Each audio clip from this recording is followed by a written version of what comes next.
আচ্ছা ভাইয়া, বলেন তো ছেলে আর মেয়েদের মধ্যে পার্থক্য কি? ছেলে আর মেয়েদের ভিতরে তো অনেক পার্থক্য আছে। যেমন? যেমন মনে করেন, একটা মেয়ে একটা ছেলেকে নিয়ে হাজারো স্বপ্ন দেখে, আবার একটা ছেলে হাজারো মেয়েকে নিয়ে একটা স্বপ্নই দেখে।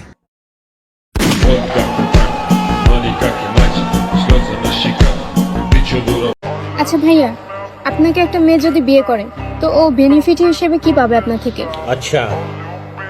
আমাকে যদি একটা মেয়ে বিয়ে করে, সেক্ষেত্রে আমি তো তাকে খুশি করবই, তার পাশাপাশি তার যত বান্ধবী আছে তাদেরকে খুশি করব।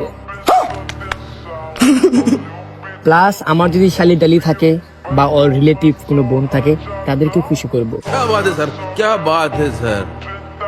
এবং তার ফ্যামিলিকেও খুশি করব। আপনি ট্রাই করে দেখতে পারেন। দরকার নেই।